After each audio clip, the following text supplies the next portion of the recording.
नमस्कार। आज के इस वीडियो में कर्क राशि पर विस्तार से चर्चा करेंगे और इस बात की भी चर्चा की जाएगी कि कर्क राशि पर पंचग्रही योग कहां पर बैठा है और कितनी प्रसन्नता देने वाला ये विषय है सिर्फ कर्क राशि के लिए, क्योंकि आपकी राशि का स्वामी समेत 4 और ग्रह आपके income house, resources of income, आय के स्रोत को बढ़ाने के लिए आ रहे हैं।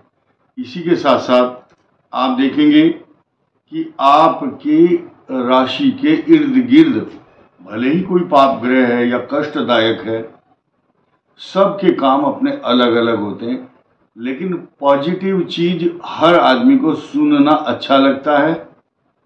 और क्यों ना लगे, क्योंकि कर्क राशि बहुत इमोशनल, हाइपर सेंसिटिव और गलत काम से बचते हैं।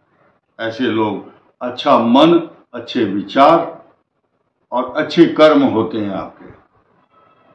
कर्क राशि, इतना तो जरूर है कि इस संसार के अंदर 12 राशियों में सिर्फ अकेली कर्क एक ऐसी राशि है जिसको ये कहा जा सकता है कि उसकी कुंडली के अंदर एक ग्रह तो कम से कम स्वग्रही होगा, वो है चंद्रमा। बाकी किसी ऐसी राशि के पास कोई प्रावधान नहीं है कि आपकी कुंडली में एक ग्रह जरूरी है कि स्वग्रही हो। सिर्फ कर्क राशि पर ये संभावनाएं ही बनती है। संभावना ही नहीं, ये पक्का है, यूनिवर्सल ट्रूथ। अब बात करते हैं कि अब पंचग्रही योग के जो समीकरण है वो किस किस प्रकार से बन रहे हैं। देखिए, 1 मई से बृहस्पति का आगमन आपके लाभ स्थान में, उसके बाद 14 मई को बृहस्पति के साथ संयुक्त रूप से सूर्य का, और उसके बाद फिर 19 मई को शुक्र कौन सा योग बना रहे हैं? मालव्य योग। और इसकी प्रसन्नता आपको जरूर होगी, क्योंकि ये आपके लिए बहुत सारे वरदान लेकर के आएगा। इसी के साथ साथ 31 मई को बुध का प्रवेश भी वृषभ राशि पर होगा, अर्थात कर्क राशि के लाभ स्थान पर होगा।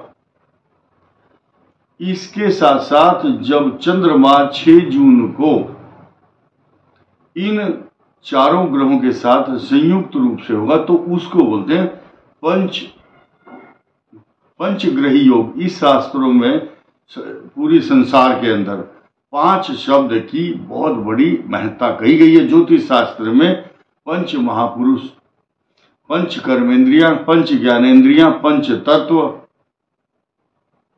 क्षितिजल पावक गगन समीरा, पंच रचित यह अधम शरीरा। ये शरीर जो है ये पंच तत्वों से मिलकर बना है, तथा जब 5 ग्रह एक साथ होंगे तो प्रसन्नता का सम्मिश्रण कहलाता है। कारण क्या है कि चतुर्ग्रही योग 4 ग्रहों का योग भी होता है, लेकिन पंच ग्रही योग होने से गजकेसरी योग, राजयोग, बुधादित्य योग, और लग्न का स्वामी जब एकादश स्थान में होता है चंद्रमा, तो उसको बोलते हैं इंद्रजीत योग। उस दिन 6 जून को अगर आप वाक शक्ति से परिपूर्ण होंगे, इसके अलावा आपका पराक्रम, आपका पौरुष, आपका अधिपत्य, आपका अधिकार, ज्यादा मन की प्रसन्नता, आत्मविश्वास, आत्मचिंतन, आत्ममंथन, आत्मदर्शन, आत्मविश्लेषण, ये सारी शक्तियां आपके आजू बाजू रहेंगी। इसको हम नकार नहीं सकते। इसलिए हमारा विश्लेषण करने का तरीका यह है कि जब आपके अष्टम भाव पर बैठा हुआ शनिदेव का जो स्थान आज की तारीख में है, उसकी पूर्ण दृष्टि आपके पंचम भाव बुद्धि स्थान पर है। बुद्धि को अशांत करता है।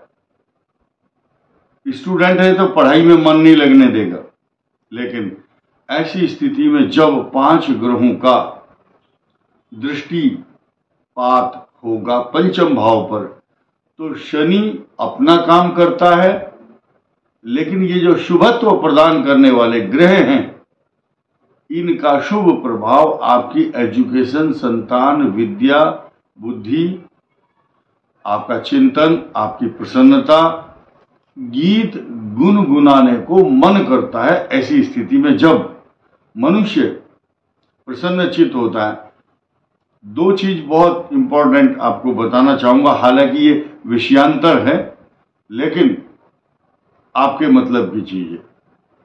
जब पंचम भाव का स्वामी सप्तम में चला जाता है, तो रंगीला स्वभाव होता है मनुष्य का। ऐसी स्त्री हो चाहे पुरुष हो, वो दूसरों के तरफ ज्यादा देखता है, या उसका आकर्षण दूसरी तरफ जाता है। या जिस दिन चंद्रमा आपका शुभ पंचम सप्तम भाव में होगा, तो उस दिन अच्छे अच्छे गीत गुनगुनाने को मन करता है। मन की प्रसन्नता से जुड़ा हुआ सवाल है। पंचम भाव पर जब 5 ग्रह दृष्टि डालते हैं, भाव भी पंचम है और 5 ही ग्रह दृष्टि डाल रहे हैं, 5-6 प्रकार की खुशियां, कई हजार खुशियां आपको देने के लिए ये जो पंच ग्रहों की युति है, ये आपके लिए विशेष शुभ और फलदायिनी होगी। अब हम शनि की ढैया की बात भी कर लेते हैं। शनि की जो ढैया चल रही है कर्क राशि पर, इसका पैरों में दर्द, शरीर में कुछ आलस्य, काम करने को मन ना करना या कल के ऊपर छोड़ देना या डिले हो जाना। अगर आप ऐसा नहीं कर रहे हैं, आपका स्वभाव ऐसा नहीं है, तो ग्रह आपको मजबूर कर रहा है या आपके कार्यों में विलंब करता है। आप जिस जगह पर जाएंगे तो वहां पर खिड़की बंद मिलेगी या वहां से मना हो जाएगी, नहीं जी आपका काम आज नहीं हो पाएगा।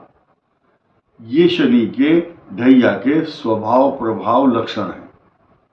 अब 29 जून 2024 को शनि वक्र गति से चलेंगे, तो जिस प्रकार के क्लेश, अशांति, चिंता, कार्यों में बाधा, परेशानी, रोग, बीमारी, कष्ट, ईर्ष्या भाव के कारण झगड़े, पैसों को लेन देन के लेकर के मुकदमे, ये सब परेशानियां, इनसे आपको निजात या छुटकारा मिलने की संभावना इसलिए है क्योंकि 139 दिन तक, 139 डेज तक शनि वक्री गति से होंगे और आपको